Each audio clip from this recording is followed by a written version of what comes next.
So on the shutdown, you had a rare show of unity from former Homeland Security secretaries, 5 of them, including the president's chief of staff. He was chief of staff for this president when this shutdown began, John Kelly, saying, end this shutdown now because it is threatening national security.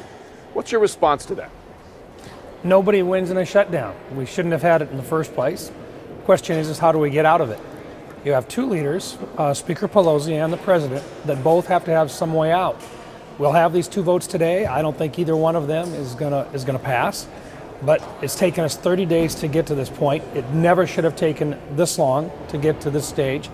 But at that point, then I think cooler heads can start to prevail, and I think we'll find something in the middle. Nothing in the middle has yet come up that either side can agree to. But let me ask you this. Yeah, go ahead. Because the Democratic proposal is simply to reopen the government for 2 weeks while negotiations continue so that these 800,000 people, including Coast Guard sailors, can get paid and not have to go to food banks to feed their family. Why not, like your Republican colleague Cory Gardner, vote for that bill to reopen the government just for a short period of time while those negotiations go on? Because at this point, if the president does not agree, it would take 2/3 vote in the Senate and in the House. Most of us don't think that we've got 2/3 of a vote to do that, because it would take a presidential veto on it. Not if all it does is delay it. Not if all we do is delay this until such time as we work our way through the process, have a presidential veto, and then have to override, or at least look at an override on it. We're better off to find a solution before that, and one which is palatable to all sides. But aren't you then enabling? Aren't you then enabling the president here to, in effect, hold these workers hostage for political reasons? Because it seems like the dynamic here is he does not want to yield on the wall because he feels he would be punished by his base. It's quite a price to pay, is it not, to see DHS employees, Coast Guard employees, IRS employees, you name it, having to go to food banks to feed their families? You can say the same thing about our colleagues on the other side of the aisle, because what the president is saying is make a deal with us on securing that border. We'll redefine, we'll make modifications. Speaker Pelosi, to this point, has said nothing for you. I will not come off dead center. That is just the same thing as you're suggesting with the president, except the president did modify his original proposal. Nobody seems to understand that this is going to take modifications on both parts. And I think we're getting close to that point today. The question is there a plan B? I think there may be. I think there's several options out there that both sides might be able to say, we don't like it, but it's better than continuing this absurd shutdown. I want to ask you this because Wilbur Ross, the Commerce Secretary, made some comments this morning about those federal workers who aren't getting paid. Have a listen because I want to get your reaction. Well, first of all, the banks and the credit unions should be making credit available to them.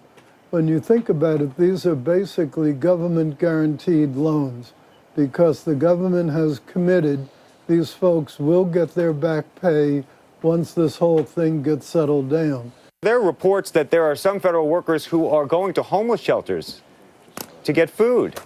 Well, I know they are, and I don't really quite understand why, because as I mentioned before, the obligations that they would undertake, say a borrowing from a bank or a credit union, are in effect federally guaranteed.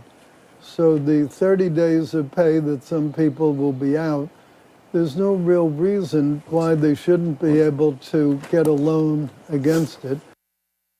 You have the Commerce Secretary there who, of course, happens to be a billionaire saying he doesn't understand why these people have to go to food banks. Does he not understand the predicament these people are in? I think what he's suggesting is an alternative, but it's not one that's palatable to a whole lot of people. Mm-hmm. And it does suggest that maybe we're not understanding how serious this is, not just to federal government workers, but to contractors and also to the people that they offer services to. It's not like these individuals, these 800,000 individuals and contractors aren't providing services to the rest of the American public. Ag workers in South Dakota, farmers who need to be able to get in and get plans made for the coming year, individuals who need loans approved through different federal agencies, including the Department of Ag. All of those are feeling the impact of this. Look at our Coast Guard. We've got guys that are going on a 5-month deployment out of South Dakota right now on Coast Guard. they don't know what they can do to feed their families. We've provided a specific alternative, which right now our colleagues on the other side of the aisle have said no deal on Coast Guard until we make a deal on everybody. So there's a lot of blame to go around here for a lot of pain and suffering that is absolutely unnecessary.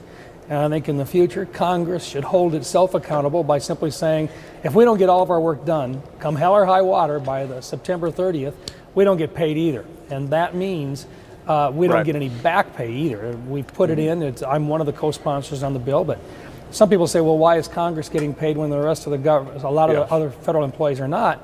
The reason is because Congress cannot alter its own pay without an intervening election in between. So our best bet is let's fix it in the future.